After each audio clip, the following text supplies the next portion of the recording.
Hi guys, welcome or welcome back to my channel. My name is Megha. I hope you all doing well. কিছুদিন আগে আমি বেনারস গেছিলাম and কিভাবে গেছিলাম, কোথায় ছিলাম, সব ইনফরমেশন আজকে আমি শেয়ার করব। আমাদের ট্রেন ছিল হাওড়া থেকে। আগেই চলে গেছিলাম, তাই আমরা হাওড়া জাংশনে ফুড প্লাজাতে কোল্ড কফি, ভেজ পিজা আর ভেজ বলস অর্ডার করেছিলাম। খুবই বাজে ছিল সবকিছু এক্সেপ্ট ফ্রম কোল্ড কফি। তারপর আমরা ট্রেনে উঠে গেছিলাম। আমাদের অমৃতসর মেল ট্রেন ছিল আর ট্রেনটা খুবই ক্লিন এন্ড অন টাইম ছিল। আমরা বেনারস এন্টার করছি, তোমরা দেখতেই পাচ্ছ। ইয়েস, আমরা 11:11 হোটেলে পৌঁছাই। ভিউটা দেখো, জাস্ট দারুণ। ব্রেকফাস্টটা হালকার মধ্যে ওই কেক কুকিজ খেয়েছিলাম। ফ্রেশ হয়ে একটু ঘুমিয়ে নিয়েছিলাম 1 আওয়ারের মতো। তারপর আমরা লাঞ্চ করেছিলাম হোটেলেই।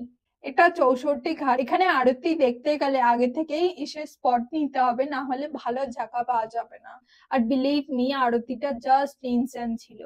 সাউন্ডটা শুনো, তাহলে একটু ফিল করতে পারবে।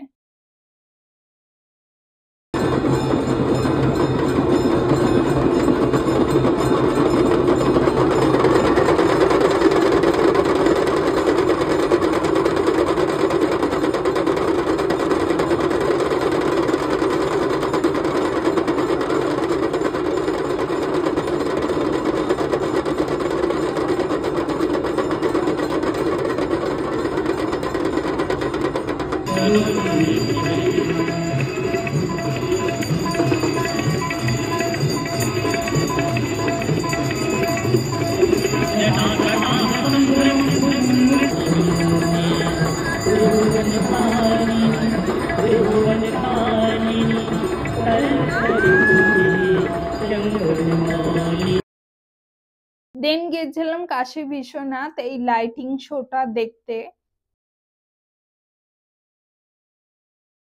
ওখান থেকে আমরা গেলাম গাদুলিয়া চকে চাট খেতে। অনেক ধরনের চাট অর্ডার করেছিলাম, সবই ভালো ছিল। আর এখানে আসলে অনেক হাঁটতে হবে, so be ready for that. তারপর ডিনার করলাম কেসারিয়া ধাবা থেকে, হাইলি রেকমেন্ড করব। আর এটা ছিল আমার আউটফিট অফ দ্য ডে। আর এটা ছিল আমাদের হোটেল সীতা। ঘাটের সাথেই ছিল বলে একটু কস্টলি ছিল, বাট খুবই কম হাঁটতে হয়েছিল। আর লাস্ট এটা আমার ব্যালকনি দিয়ে ভিউ ছিল, কি অপূর্ব সুন্দর না। পার্ট 2 তে বাকিটা বলবো। এখনের জন্য টাটা। হর হর মহাদেব।